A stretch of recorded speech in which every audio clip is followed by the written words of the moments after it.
하나님의 말씀은 사무엘상 19장 1절에서 7절 말씀입니다. 사울이 그의 아들 요나단과 그의 모든 신하에게 다윗을 죽이라 말하였더니 사울의 아들 요나단이 다윗을 심히 좋아하므로 그가 다윗에게 말하여 이르되 내 아버지 사울이 너를 죽이기를 꾀하시느니라.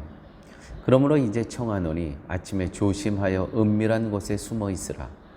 내가 나가서 내가 있는 들에서 내 아버지 곁에 서서 내 일을 내 아버지와 말하다가 무엇을 보면 내게 알려주리라 하고, 요나단이 그의 아버지 사울에게 다윗을 칭찬하여 이르되 원하건대 왕은 신하 다윗에게 범죄하지 마옵소서. 그는 왕께 득죄하지 아니하였고 그가 왕께 행한 일은 심히 선함이니이다.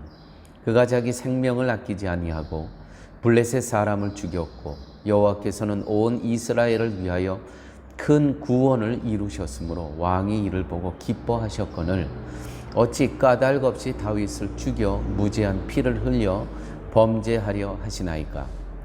사울이 요나단의 말을 듣고 맹세하되 여호와께서 살아계심을 두고 맹세하거니와 그가 죽임을 당하지 아니하리라. 요나단이 다윗을 불러 그 모든 일을 그에게 알리고 요나단이 그를 사울에게로 인도하니 그가 사울 앞에 정과 같이 있었더라. 아멘. 하나님께서는 성도에게 성경을 주셨습니다. 그 성경이 곧 하나님의 말씀이죠. 하나님께서 하나님의 말씀, 성경을 성도에게 주신 참된 의미와 목적은 자기 백성을 예수 그리스도에 대한 믿음을 통해 하나님과 교제를 나누며 살아가는 그와 같은 삶을 살 수 있도록 하나님께서 성경을 주셨고 하나님의 말씀을 남겨주신 겁니다. 말씀을 통해서 하나님의 뜻이 무엇인가를 깨닫고 하나님의 뜻에 나의 모든 소망과 의지를 맡기는 믿음으로 살아가는 것, 이것이 곧 신앙생활이고 교회 생활이라고 할 수 있겠습니다.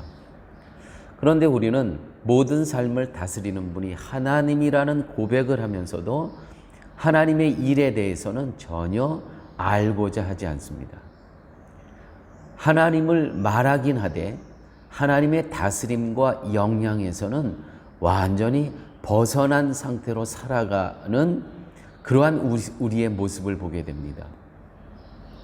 믿음은 우리의 마음을 하나님께로 향하는 것입니다. 믿음이 그렇게 합니다. 하나님께로 향하게 합니다. 이것이 믿음의 능력이며 힘입니다. 믿음은 가시밭길 속에서도 피난처가 되시고 반석이 되시는 하나님을 바라보게 합니다. 그러므로 믿음은 항상 나로 하여금 하나님과 동행하도록 합니다. 이러한 믿음에 거하는 성도는 우리에게 위협을 가하고 모든 상황과 형편이 나를 고초와 고난으로 이끌어 간다고 해도 모든 것이 협력하여 선을 이룬다는 하나님의 보증을 가지고 살아가게 됩니다. 그러므로 성도가 하나님을 믿는다는 말을 한다면 먼저 나는 나에 대한 의의를 버리고 신념을 버리는 것입니다. 여기서부터 믿음이 시작된다는 것이죠. 1절 말씀을 보게 되면 이렇게 기록되어 있습니다. 사울은 요나단과 모든 신하들에게 다윗을 죽이라고 명령합니다. 죽이라고 명령합니다. 시기와 질투심 때문에 견딜 수가 없는 거예요. 사람들이 사울이 죽인 적군은 천천히요 다윗이 죽인 적군은 만만이라, 이 시기 질투가 일어난다는 것이죠. 죽이라고 명령합니다. 그런데 4절, 5절, 6절의 말씀을 보면 아들 요나단의 권면을 듣고 마음을 바꿉니다. 이렇게 권면하죠. 요나단 아들이, 사울의 아들이 그의 아버지 사울에게 다윗을 칭찬하여 이르되 원하건대 왕은 신하 다윗에게 범죄하지 마옵소서. 그는 왕께 득죄하지 아니었고 그가 왕께 행한 일은 심히 선함이니이다. 그가 자기 생명을 아끼지 아니하고 블레셋 사람을 죽였고 여호와께서는 온 이스라엘을 위하여 큰 구원을 이루셨습니다. 큰 구원을 이루셨다. 이 이야기를 듣고 요나단의 권면을 듣고 마음을 바꾸는 듯 했습니다. 변화된 모습을 보이고 성숙된 듯 보이고 성화된 듯 보였습니다. 그래, 그렇게 하마. 내가 잠시 좀 마음이 흔들렸다. 내가 명령한 것을 철회한다. 그런데요, 사울은 잠시 그렇게 보였지만 본질적 심령의 변화는 전혀 변한 것이 없었다는 것이죠. 이와 같이 교회를 다니고 하나님을 믿음으로 행동에 변화가 올 수 있습니다. 우리가 신앙생활하면서 또 우리가 믿음 생활하면서 우리의 행위에 행동에 변화가 올 수 있습니다. 하지만 행동의 변화를 믿음의 결과로 이해하면 안 됩니다. 가령 술을 먹던 사람이 교회를 다니고서 술을 안 먹게 됩니다. 분명 행동의 변화가 있었습니다. 교회를 다니고 하나님을 믿었더니 사람이 달라졌다고 말할 수 있습니다. 그러나 성도의 변화는 십자가 앞에서 자기 자신에 대한 성찰에서 찾아야 됩니다.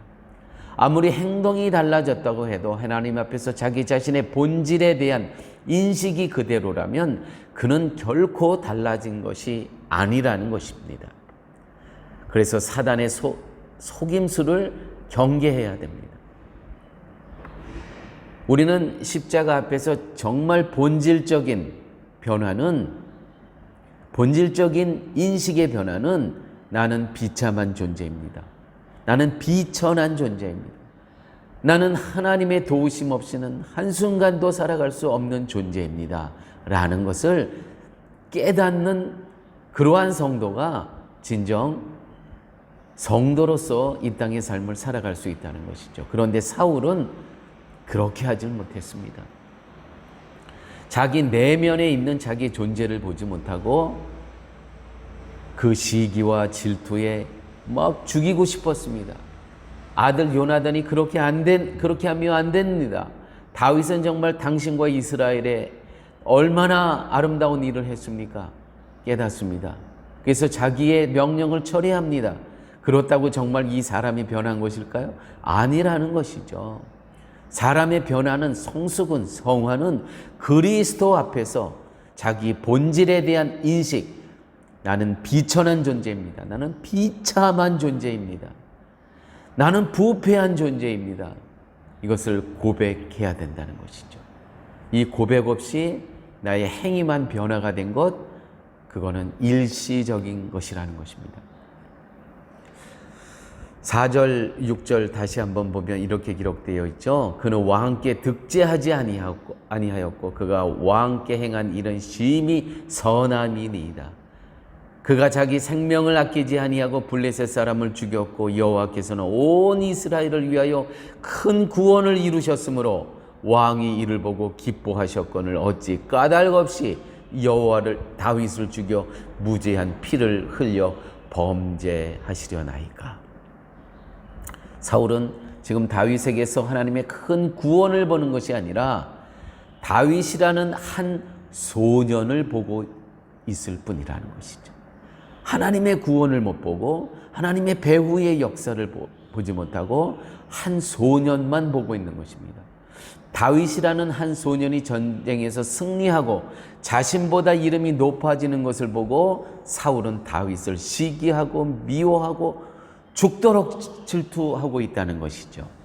하나님의 구원보다 한 인간의 업적을 보면서 자신과 비교하고 있습니다. 배후에서 일하시고 간섭하시는 하나님을 보지 못하고 있다는 것이죠. 누군가가 나보다 뛰어난 일을 하였다면 그것은 하나님이 배후에서 그렇게 역사하고 일하셨다는 것 기억하셔야 됩니다. 오늘도 나와 성도와 교회의 배후에서 일하시는 하나님의 역사를 보시기 바랍니다. 아버지 하나님, 오늘 말씀을 통해서 하나님께서는 늘 하나님의 성도, 자녀들 배후에서 역사하시고 하나님의 열정을 갖고 열심을 갖고 일하시고 계심을 보게 하여 주심을 감사합니다.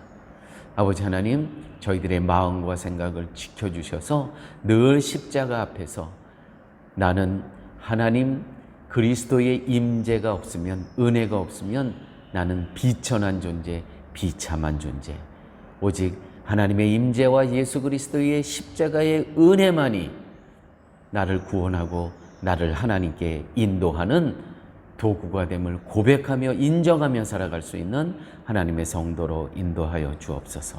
예수님 이름으로 기도하였습니다. 아멘.